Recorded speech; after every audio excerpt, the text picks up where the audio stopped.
Hi friends, welcome back to my channel. ಬನ್ನಿ ಇವತ್ತು fish curry ಇಲ್ಲ ಅಂತ ಹೇಳಿದ್ರೆ ಫಿಶ್ ಸಾಂಬಾರನ್ನ ಹೇಗೆ ಮಾಡೋದು ಅಂತ ನೋಡೋಣ. ಅದಕ್ಕೂ ಮುಂಚೆ ಇನ್ನೂ ಯಾರಾದರೂ ನನ್ನ ಚಾನಲ್ನ ಸಬ್ಸ್ಕ್ರೈಬ್ ಮಾಡ್ಕೊಂಡಿಲ್ಲ ಅಂತ ಹೇಳಿದ್ರೆ ಸಬ್ಸ್ಕ್ರೈಬ್ ಮಾಡಿಕೊಂಡು ಸಪೋರ್ಟ್ ಮಾಡಿ. ಬನ್ನಿ ಈಗ ರೆಸಿಪಿನ ಸ್ಟಾರ್ಟ್ ಮಾಡೋಣ. ನೋಡಿ, ನಾನು ಇಲ್ಲಿ ಫಿಶ್ ಕರಿಗೆ ಬೇಕಾಗಿರೋಂಥ ಇಂಗ್ರೀಡಿಯೆಂಟ್ಸ್ನ ಇಲ್ಲಿ ಇಟ್ಕೊಂಡಿದ್ದೀನಿ. ಇಲ್ಲಿ ನಿಂಬೆಹಣ್ಣು ಸೈಜ್ ಅಷ್ಟು ಹುಣಸೆ ಹಣ್ಣನ್ನು ಹೀಗೆ ಫಸ್ಟೇ ನೆನೆಗಾಕಿ ಇಟ್ಕೊಂಡಿದ್ದೀನಿ. ಹಾಗೆ ಇಲ್ಲಿ ಅರ್ಧ ಟೇಬಲ್ ಸ್ಪೂನ್ ಅಷ್ಟು ಮೆಂತ್ಯ, ಹಾಗೆ ಒಂದು 10ರಿಂದ 20 ಕಾಳು ಮೆಣಸು ತೊಗೊಂಡಿದ್ದೀನಿ.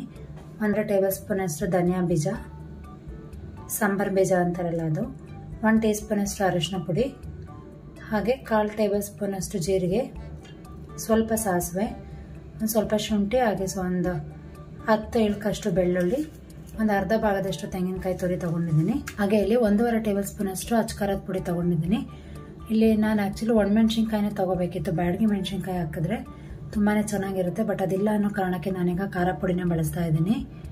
ಹಾಗೆ 1 ಟೇಬಲ್ ಸ್ಪೂನ್ ಅಷ್ಟು ಎಣ್ಣೆ, ರುಚಿಗೆ ತಕ್ಕಷ್ಟು ಉಪ್ಪು. ಇಲ್ಲಿ ನಾನು ಎಲ್ಲ ಹೋಲ್ ಇಂಗ್ರೀಡಿಯೆಂಟ್ಸ್ನೇ ಬಳಸಿದ್ದೀನಿ ಅಲ್ಲ, ಅಂದರೆ ಕಾಳು ಮೆಣಸು, ಮೆಂತ್ಯ, ಜೀರಿಗೆ, ಹಾಗೆ ಧನಿಯಾ ಇದೇ ಥರ ಬಳಸಿದ್ರೇ ಸಾಂಬಾರು ತುಂಬ ರುಚಿಯಾಗಿರುತ್ತೆ. ನೀವು ಪೌಡ್ರ್ ಹಾಕಿ ಮಾಡೋದಕ್ಕಿಂತ ಈ ರೀತಿ ಮಾಡಿದ್ರೇ ಸಾಂಬಾರು ತುಂಬಾ ಟೇಸ್ಟ್ ಆಗಿರುತ್ತೆ. ಈ ರೀತಿ ಒಂದ್ಸಲ ಟ್ರೈ ಮಾಡಿ ನೋಡಿ. ಇದು ಜಸ್ಟ್ ಫ್ರೈ ಮಾಡ್ಕೊಳ್ಳೋಕ್ಕೋಸ್ಕರ ಇದನ್ನೆಲ್ಲ ಫ್ರೈ ಮಾಡಿಕೊಂಡು ರುಬ್ಕೋಬೇಕು. ಹಾಗೆ ಇದು ಕೊನೆಯಲ್ಲಿ ಫ್ರೈ ಮಾಡೋಕ್ಕೋಸ್ಕರ 1-2 ಟೇಬಲ್ ಸ್ಪೂನ್ ಅಷ್ಟು ಆಯಿಲು, ಮೀಡಿಯಮ್ ಸೈಜ್ದು 3 ಈರುಳ್ಳಿನ ಸಣ್ಣದಾಗಿ ಕಟ್ ಮಾಡಿ ಇಟ್ಕೊಂಡಿದ್ದೀನಿ. ಹಾಗೆ 1 ಮೀಡಿಯಮ್ ಸೈಜ್ ಟೊಮೊಟೊನ ಹೀಗೆ ಚಿಕ್ಕದಾಗಿ ಕಟ್ ಮಾಡಿ ಇಟ್ಕೊಂಡಿದ್ದೀನಿ. ನೋಡಿಲಿ, ನಾನು ಬಳಸ್ತಿರೋವಂಥದ್ದು ಕ್ಯಾಟ್ಲಾಕ್ ಫಿಶು. ಬನ್ನಿ ಈಗ ರೆಸಿಪಿ ಹೇಗೆ ಮಾಡೋದು ಅಂತ ನೋಡೋಣ. ಈಗ ನೋಡಿ, ಸ್ಟವ್ನ ಆನ್ ಮಾಡಿ ಒಂದು ಪ್ಯಾನ್ ಇಟ್ಟಿದ್ದೀನಿ. ನಾನು ಇದರಲ್ಲೇ ಫಿಶ್ ಸಾಂಬಾರು ಮಾಡ್ತಿರೋದ್ರಿಂದ ಇದರಲ್ಲೇ ಎಲ್ಲನೂ ಫ್ರೈ ಮಾಡ್ಕೊಳ್ತೀನಿ. ಫಸ್ಟಿಗೆ ಬಾಣಲಿ ಬಿಸಿ ಆಗಿದ್ದ ಕೂಡಲೇ ಸ್ವಲ್ಪ ಎಣ್ಣೆ ಹಾಕ್ಕೊಳ್ಳೋಣ. ಸ್ವಲ್ಪ ಸಾಸಿವೆ ಹಾಕ್ಕೊಳ್ತೀನಿ.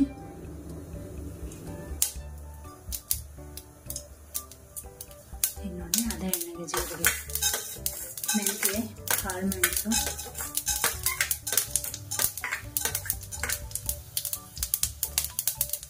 ಸಾಂಬಾರು ಬೀಜ ಹಾಕ್ಕೊಳ್ತೀನಿ. ಹಾಗೆ ಜೀರಿಗೆ ಹಾಕ್ಕೊಳ್ಳೋಣ.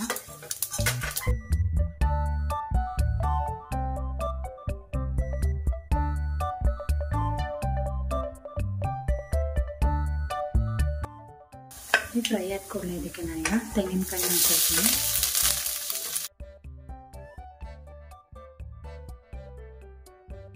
ನೀವು ಒಣಮೆಣಸಿನ್ಕಾಯಿ ಏನಾದರೂ ಹಾಕ್ತೀರಾ ಅಂದರೆ ಇವಾಗ ಹಾಕ್ಕೊಳ್ಳಿ, ಅದನ್ನು ಎಣ್ಣೆಲೆ ಇದು ಫ್ರೈ ಮಾಡ್ಕೊಬೇಕು. ಹಾಗೆ ಎಲ್ಲನೂ ಅರಿಶಿನ ಪುಡಿ ಇಟ್ಕೊಂಡಿದ್ದೀನಿ, ಅದನ್ನು ಹಾಕ್ಕೊಳ್ತೀನಿ.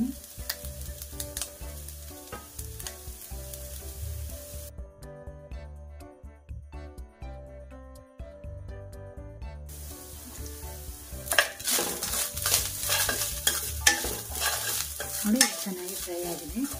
ಈಗ ಫ್ಲೇಮ್ನ ಆಫ್ ಮಾಡ್ಕೊಳ್ತೀನಿ. ಒಣಮೆಣ್ಸಿನ್ಕಾಯಿ ಏನಾದ್ರು ಹಾಕೋದಾದ್ರೆ ಇವಾಗಲೇ ಹಾಕ್ಕೋಬೇಕು. ನಾನು ಖಾರ ಪುಡಿ ಬಳಸ್ತಿರೋದ್ರಿಂದ ನಾನು ಡೈರೆಕ್ಟ್ ಜಾರಿಗೆ ಹಾಕ್ಕೊಂಡು ಮಿಕ್ಸಿ ಮಾಡ್ಕೊಳ್ತೀನಿ. ಈಗ ಕಾಯಿನ ಫ್ರೈ ಮಾಡಿ ಹಾಕೋದ್ರಿಂದ ಒಂದು ಡಿಫ್ರೆಂಟ್ ಟೇಸ್ಟ್ ಕೊಡುತ್ತೆ ಅನ್ಬೋದು. ನೀವು ನಾರ್ಮಲಾಗಿ ಪೌಡ್ರ್ ಹಾಕಿ ಮಾಡೋದಕ್ಕಿಂತ ಈ ಥರ ಮಾಡಿ ನೋಡಿ, ತುಂಬ ಒಂದು ಒಳ್ಳೆಯ ರುಚಿ ಕೊಡುತ್ತೆ ಅನ್ಬೋದು. ಇದು ಕಂಪ್ಲೀಟ್ ತಣ್ಣಗಾಗಲಿ. ಈಗ ನೋಡಿ, ಇದು ಕಂಪ್ಲೀಟ್ ತಣ್ಣಗಾಗಿದೆ. ಇದನ್ನ ಜಾರಿಗೆ ಹಾಕಿ ಗ್ರೈಂಡ್ ಮಾಡ್ಕೊಳ್ಳೋಣ. ಹುರಿದಿಟ್ಕೊಂಡಿದ್ದಲ್ಲ ಮಸಾಲೆ ಪೂರ್ತಿ ಹಾಕ್ಕೊಳ್ತೀನಿ.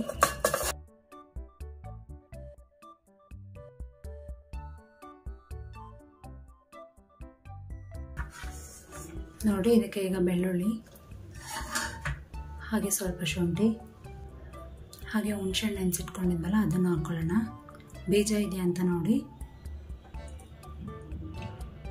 ಇಲ್ಲ, ಚೆನ್ನಾಗಿ ಹುಣಸೆಹಣ್ಣು ಕಿಚ್ಚಿ ಬರೀ ರಸ ಹಾಕ್ಕೊಂಡು ಸಾಕಾಗುತ್ತೆ, ಯಾಕಂದರೆ ನಾವು ಟೊಮೆಟೊ ಕೂಡ ಬಳಸ್ತಾ ಇದ್ದೀವಿ ಅಲ್ಲ, ಹಾಗಾಗಿ ಹುಣಸೆಹಣ್ಣು ರಸ ಕೂಡ ಇದಕ್ಕೆ ಹಾಕ್ಕೊಳ್ಳೋಣ. ಹಾಗೆ ನಾನು ಒಣಮೆಣ್ಸಿನ್ಕಾಯಿ ಹಾಕಿದ್ರಲ್ಲ, ಅದ್ರ ಬದಲಾಗಿ ಅಚ್ಕಾರದ ಪುಡಿ ಹಾಕ್ಕೊಳ್ತಿದ್ದೀನಿ. ಹಾಗೆ ರುಚಿಗೆ ಎಷ್ಟು ಬೇಕು ಉಪ್ಪು ಅದನ್ನು ಈಗಲೇ ಹಾಕ್ಕೊಳ್ಳೋಣ. ಹೆಚ್ಚು ಕಡಿಮೆ ಅಂದರೆ ಆಮೇಲೆ ಬೇಕಾದ್ರೆ ನೋಡಿ ಸಾಂಬಾರಿಗೆ ಹಾಕೋಬೋದು. ಇದನ್ನು ಈಗ ಫೈನ್ ಪೇಸ್ಟ್ ಮಾಡಿಕೊಂಡು ಬರ್ತೀನಿ. ನೋಡಿ ಹೇಗೆ ಚೆನ್ನಾಗಿ ಒಂದು ಫೈನ್ ಪೇಸ್ಟ್ ಮಾಡಿದ್ದೀನಿ. ಈಗ ಮಸಾಲೆ ಎಲ್ಲ ಫ್ರೈ ಮಾಡ್ಕೊಂಡಿದ್ದೀನಲ್ಲ ಅದೇ ಬಾಣಲೆನ ತೊಗೊಂಡಿದ್ದೀನಿ. ಬಾಣಲೆ ಸ್ವಲ್ಪ ಬಿಸಿ ಆಗಲಿ. ಈಗ ನೋಡಿ 1-2 ಟೇಬಲ್ ಸ್ಪೂನ್ ಅಷ್ಟು ಆಯಿಲ್ ಹಾಕ್ಕೊಳ್ತಿದ್ದೀನಿ. ಎಣ್ಣೆ ಚೆನ್ನಾಗಿ ಬಿಸಿ ಆಗಲಿ.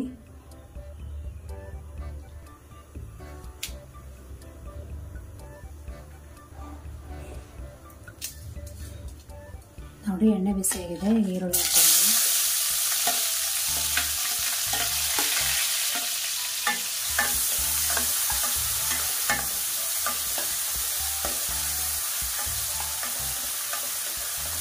ಈರುಳ್ಳಿ ಚೆನ್ನಾಗಿ ಫ್ರೈ ಆಗಲಿ.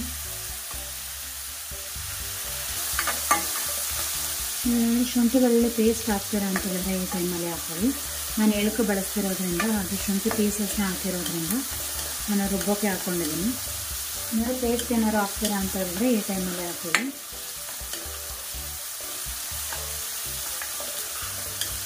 ಒಂದು ಒಳ್ಳೆ ಕಲರ್ ಬರಲಿ ಅಲ್ಲಿವರೆಗೂ ಹೋಗಿ ಫ್ರೈ ಮಾಡ್ಕೊಳ್ಳಿ.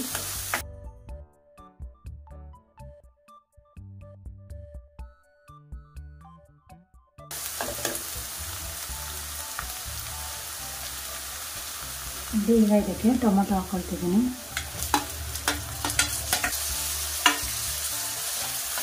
ಇದನ್ನು ಹಾಕಿ ಸ್ವಲ್ಪ ಸ್ಮ್ಯಾಶ್ ಆಗಲಿ ಅಲ್ಲಿವರೆಗೂ ಚೆನ್ನಾಗಿ ಫ್ರೈ ಮಾಡ್ಕೊಳ್ಳಿ.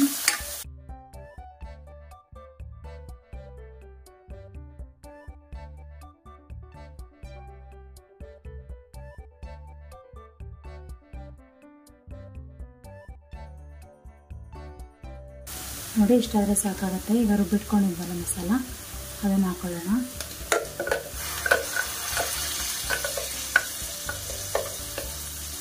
ಸ್ವಲ್ಪ ನೀರು ಹಾಕಿ ಜಾರ್ ವಾಶ್ ಮಾಡಿದಂಥ ನೀರು ಪೂರ್ತಿ ಇದಕ್ಕೆ ಹಾಕ್ಕೊಳ್ತೀನಿ.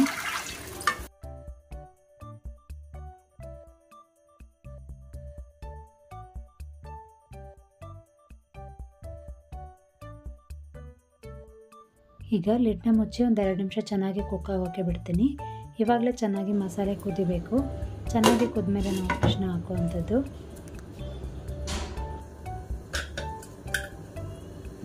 ನೋಡಿ ಸಾಂಬಾರು ಕುದೀತಾ ಇದೆ. ನೋಡಿ ಗ್ರೇವಿ ಕುದೀತಾ ಇದೆ ಅಲ್ಲ. ನೀವು ರೈಸು ಅಥವಾ ಮುದ್ದೆಲಿ ಏನಾದ್ರು ತಿಂತೀರಾ ಅಂತ ಹೇಳಿದ್ರೆ ಈ ಥಿಕ್ನೆಸ್ಗೆ ಮಾಡ್ಕೊಳ್ಳಿ. ಚಪಾತಿ ಪೂರಿ ರೊಟ್ಟಿ ಏನಾದರೂ ಅಂದರೆ ಇನ್ನೊಂದು ಸ್ವಲ್ಪ ಗಟ್ಟಿಗೆ ಮಾಡ್ಕೊಳ್ಳಿ ಅಂತ ಹೇಳಿದ್ರೆ ಸ್ವಲ್ಪ ನೀರನ್ನ ಕಡಿಮೆ ಹಾಕ್ಕೊಂಡ್ರೆ ಸಾಕಾಗುತ್ತೆ. ಈಗ ನೀವು ಉಪ್ಪು ಮತ್ತು ಖಾರನ ಟೇಸ್ಟ್ ಮಾಡ್ಕೊಳ್ಳಿ.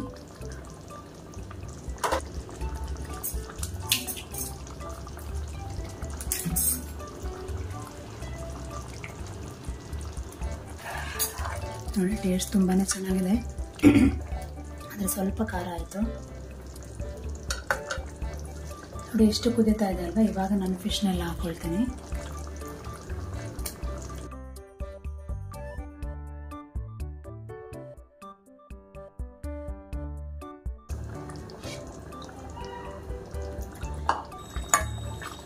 ನೋಡಿ ಫಿಶ್ ಹಾಕಿದ್ಮೇಲೆ ಹೀಗೆ ಸ್ವಲ್ಪ ಗ್ರೇವಿನ ಇದ್ರ ಮೇಲೆ ಹಾಕ್ಕೊಳ್ಳಿ.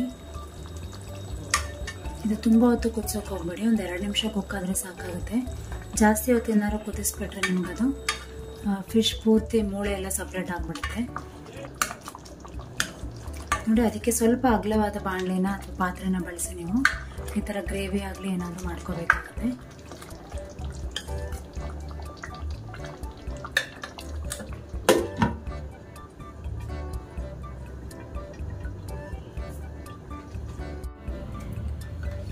ನೋಡಿ ಇದು ಹಬೆಗೆ ಪೂರ್ತಿ ಆಗೋಗುತ್ತೆ.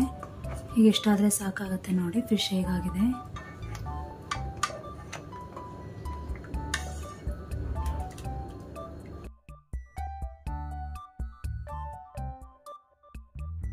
ಫಿಶ್ ಇಷ್ಟಪಡೋರಂತೂ ಈ ರೆಸಿಪಿ ತುಂಬಾ ಇಷ್ಟ ಆಗುತ್ತೆ. ನೀವು ಈ ಥರ ಒಂದ್ಸಲ ಟ್ರೈ ಮಾಡಿ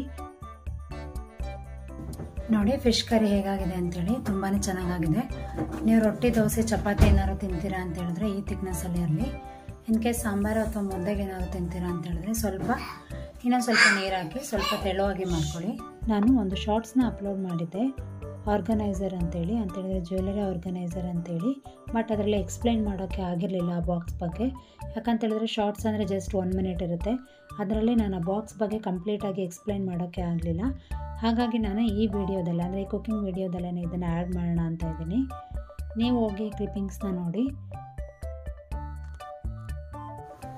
ಇವತ್ತು ನಾನು ನಿಮಗೆ ಒಂದು ಗೋಲ್ಡ್ ಜ್ಯುವೆಲರಿ ಬಾಕ್ಸ್ ಬಗ್ಗೆ ಹೇಳೋಣ ಅಂತ. ನೋಡಿ, ಇದು ತುಂಬಾ ದೊಡ್ಡ ಸೈಜ್ ಜ್ಯುವೆಲರಿ ಬಾಕ್ಸ್. ನೀವು ಇದರಲ್ಲಿ ಸುಮಾರು ಒಡವೆಗಳನ್ನ ಸ್ಟೋರ್ ಮಾಡ್ಕೋಬೋದು.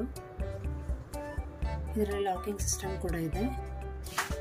ಬನ್ನಿ ಹೇಗಿದೆ ಅಂತ ತೋರಿಸ್ತೀನಿ ಬಾಕ್ಸು. ಹಾಗೆ ಲಾಕಿಂಗ್ ಸಿಸ್ಟಮ್ ಬಗ್ಗೆ ನಾನು ನಿಮಗೆ ಕೊನೆಯಲ್ಲೇ ಹೇಳ್ತೀನಿ. ನೋಡಿ, ನೀವು ಹಿಂಗೆ ಬಾಕ್ಸ್ನ ಓಪನ್ ಮಾಡಿದ್ರೆ ಇಲ್ಲಿ ಒಳಗೆ ನಿಮಗೆ ಫಸ್ಟ್ ಮೇಲ್ಗಡೆ ಇದೆಯಲ್ಲ, ಆ ಕ್ಯಾಪಲ್ಲಿ ಒಂದು ಚಿಕ್ಕ ಮಿರರ್ ಇದೆ. ಹಾಗೆ ಇಲ್ಲೊಂದು ಒಡವೆ ಇಡಲಿಕ್ಕೆ ಅಂತ ಒಂದು ಚಿಕ್ಕ ಪೌಚ್ ಕೂಡ ಕೊಟ್ಟಿದ್ದಾರೆ. ಹಾಗೆ ಇಲ್ಲಿ ನೋಡಿ, ಕೆಳಗಡೆ ನಿಮಗೆ 3 ಪಾರ್ಟಿಷನ್ ಥರ ಇದೆ. ನೋಡಿ, ಇಲ್ಲಿ 3 ಸ್ಲೈಡೆಡ್ ಡೋರ್ ಥರ. ಇದರಲ್ಲಿ ಏನೇನೆಲ್ಲ ಇಟ್ಕೋಬೋದು ಅಂತ ಹೇಳ್ತೀನಿ. ಇಲ್ಲಿ ನೋಡಿ, ನಿಮಗೆ ಇಯರಿಂಗ್ಗೆ ಅಂತಲೇ ಸಪ್ರೇಟ್ ಪಾರ್ಟಿಷನ್ಸ್ ಕೊಟ್ಟಿದ್ದಾರೆ. ಇದರಲ್ಲಿ ಏನಿಲ್ಲ ಅಂದರೆ 6 ಪೇರ್ಸ್ ಇಟ್ಕೋಬೋದು. ಹಾಗೆ ಇಲ್ಲಿ ಫಿಂಗರಿಂಗ್ಸ್ ಎಲ್ಲ ಇಟ್ಕೋಬೋದು. ಹಾಗೆ ಇಲ್ಲಿ ಚೈನ್ಸು ಬ್ರಾಸ್ಲೆಟ್ ಎಲ್ಲ ಇಟ್ಕೋಬೋದು. ಹಾಗೆ ಇದು ರಿಮೂವ್ ಕೂಡ ಮಾಡ್ಬೋದು. ಹೀಗೆ ಡಿಟ್ಯಾಚಬಲ್ ಇದು. ಇಲ್ಲಿ ನೀವು ನೆಕ್ಲೆಸ್ಸು ಹಾಗೆ ಚೈನ್ ಎಲ್ಲ ಸ್ಟೋರ್ ಮಾಡ್ಬೋದು.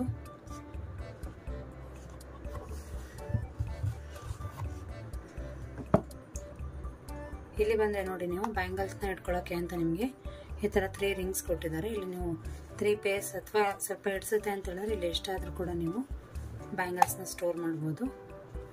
ತುಂಬಾ ಚೆನ್ನಾಗಿದೆ ಅನ್ಬೋದು ಈ ಬಾಕ್ಸು. ನಾನು ಲಿಂಕ್ ಬೇಕಾದರೆ ನಿಮಗೆ ಡಿಸ್ಕ್ರಿಪ್ಷನ್ ಬಾಕ್ಸಲ್ಲಿ ಹಾಕಿರ್ತೀನಿ. ನೋಡಿ, ನಾನು ನಿಮಗೆ ಲಾಕಿಂಗ್ ಸಿಸ್ಟಮ್ ಬಗ್ಗೆ ಹೇಳ್ತೀನಿ. ತುಂಬಾ ಸೇಫ್ಟಿ ಅಂತ ಕೂಡ ಅನ್ಬೋದು. ಇದು ನೋಡಿ, ಹೀಗಿದೆ ಅಲ್ಲ ಲಾಕು.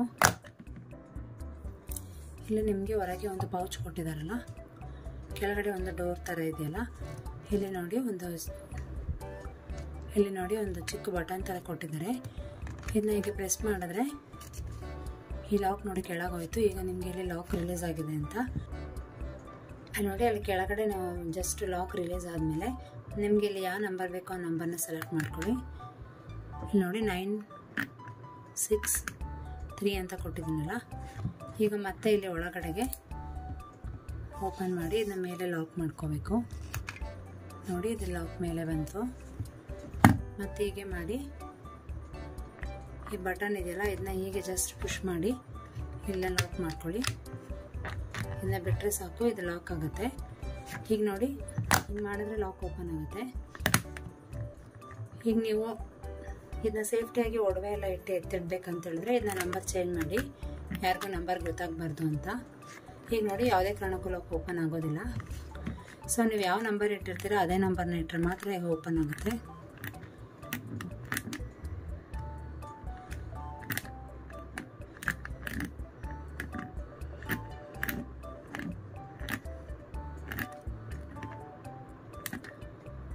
ನೋಡಿ 963 ಇದಕ್ಕೆ ಮಾತ್ರ ನೋಡಿ ಓಪನ್ ಆಯಿತು. ತುಂಬಾ ಚೆನ್ನಾಗಿದೆ ಅನ್ಬೋದು ಜ್ಯುವೆಲರಿ ಬಾಕ್ಸು. ನೀವು ಒಂದ್ಸಲ ಟ್ರೈ ಮಾಡಿ. ನಾನು ಇದ್ರ ಲಿಂಕ್ನ ಬೇಕಾದ್ರೆ ನಿಮಗೆ ಡಿಸ್ಕ್ರಿಪ್ಷನ್ ಬಾಕ್ಸಲ್ಲಿ ಹಾಕಿರ್ತೀನಿ. ತುಂಬ ವೆರೈಟೀಸ್ ಕೂಡ ಸಿಗುತ್ತೆ. ಬಟ್ ನನಗಿದು ತುಂಬಾ ಇಷ್ಟ ಆಯಿತು, ಹಾಗಾಗಿ ಪರ್ಚೇಸ್ ಮಾಡಿದೆ. ನಿಮಗೆ ಈ 2 ವಿಡಿಯೋ ಇಷ್ಟ ಆಗಿದೆ ಅಂತ ಅಂದ್ಕೊಂಡಿದ್ದೀನಿ. ಈ ಆರ್ಗನೈಸರಿಂದ ನಿಮ್ಗೇನಾದರೂ ಹೆಲ್ಪ್ ಆಗುತ್ತೆ. ಹಾಗೆ ನಿಮ್ಗೇನಾದರೂ ಈ ಫಿಶ್ ಕರಿ ರೆಸಿಪಿ ಏನಾದರೂ ಇಷ್ಟ ಆಗಿದೆ ಅಂತ ಹೇಳಿದ್ರೆ ಈ ವಿಡಿಯೋಗೆ ಒಂದು ಲೈಕ್ ಕೊಡಿ. ಹಾಗೆ ನಿಮ್ಮ ಫ್ರೆಂಡ್ಸ್ ಆ್ಯಂಡ್ ಫ್ಯಾಮಿಲಿ ಮೆಂಬರ್ಸ್ ಜೊತೆ ಶೇರ್ ಮಾಡ್ಕೊಳ್ಳಿ. ಹೀಗೆ ನನ್ನ ಚಾನಲ್ಗೆ ಸಪೋರ್ಟ್ ಮಾಡ್ತಾಯಿರಿ. ನಾನು ನಿಮಗೆ ಮುಂದಿನ ವಿಡಿಯೋದಲ್ಲಿ ಮತ್ತೆ ಸಿಗ್ತೀನಿ. ಅಲ್ಲಿವರೆಗೂ ನಮಸ್ಕಾರ. Take care.